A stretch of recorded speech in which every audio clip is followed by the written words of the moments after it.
हवा मुझे अपना बना ले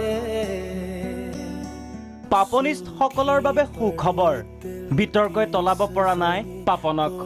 পাপন পুনৰ সক্ৰিয় সংগীত জগতত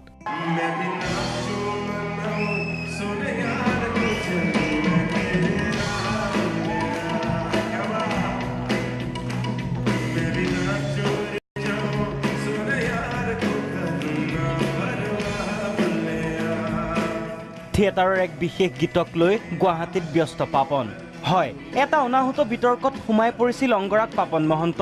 তাৰ পাছত কিছুদিন সংগীত জগতৰ পৰা আঁতৰি আছিল অসমৰ তাৰকা শিল্পীজন পিছে কোনো বিতৰ্কই তলাব নোৱাৰা পাপন পুনৰ সংগীত জগতলৈ ঘূৰি আহিছে পাপন অনুৰাগী সকললৈ এটা সুখবৰ পুনৰবাৰ সংগীত জগতত সক্ৰিয় হৈ উঠিছে পাপন কিছুদিন পূৰ্বে এটা অনাহত বিতৰ্কৰ বাবে পাপন আঁতৰি আছিল সংগীত জগতৰ পৰা কিন্তু তাৰ পাছতে পুনৰবাৰ সংগীত জগতলৈ ঘূৰি আহিছে পাপন পাপনে অলপতে কণ্ঠ নিগৰাইছে 2018-19 বৰ্ষৰ ৰাজমুকুট থিয়েটাৰৰ এটা গীতত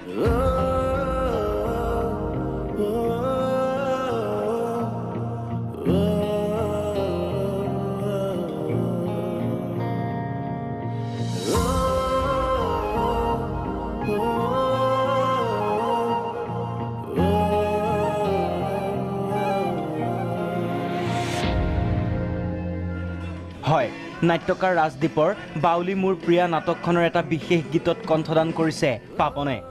শীঘ্ৰে মুক্তি পাবলগীয়া গীতটোৰ ইতিমধ্যে ভিডিঅ সম্পাদনা কৰা হৈছে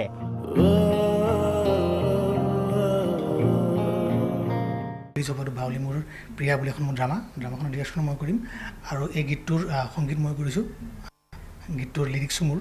আৰু গীতটো খুব সুন্দৰকৈ তেওঁ গাইছে আৰু পাপনদাৰ লগত কাম কৰাৰ যিটো এটা বিশেষ এটা হেৰি থাকে সেই ভাল লগা ভাৱটো এইবাৰো আছে কেৱল সংগীতে নহয় পাপন সমান্তৰালকৈ ব্যস্ত হৈ পৰিছে চিত্ৰ অংকনতো কেনভাছত ৰং তুলিকাৰে জীৱন্ত কৰিছে ইখনৰ পাছত সিখন চিত্ৰ ইপিনে বলিউডতো ব্যস্ত পাপনে অলপতে সঞ্জু নামৰ হিন্দী চলচ্চিত্ৰখনৰ বাবে এটা বিশেষ গীতত কণ্ঠদান কৰিছে তো খুব ফুল্লি ফ'কাছ এতিয়া তেওঁ কামক লৈ পেলাই তেওঁ ৰিচেণ্টলি মোক কৈছে পেইণ্টিং কৰি আছে তেওঁ বোলে সৰুতে পেইণ্টিং কৰিছিল এতিয়া আকৌ সময় পাইছে পেইণ্টিং কৰিছে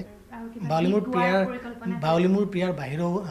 পাপন দাই বহুতকেইটা গীত গাইছে তেওঁ এতিয়া ৰিচেণ্টলি এখন বলিউডৰ চিনেমা আহি আছে সঞ্জু বুলি সঞ্জয় দত্তৰ বায়'পিক সেইখনত তেওঁ এটা গীত গাইছে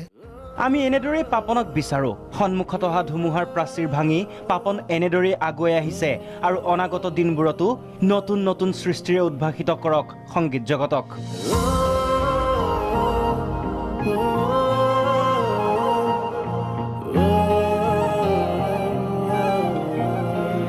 ভিডিঅ' জাৰ্নেলিষ্ট প্ৰসন্নৰ সহযোগত পল্লৱী বৰা প্ৰাগ নিউজ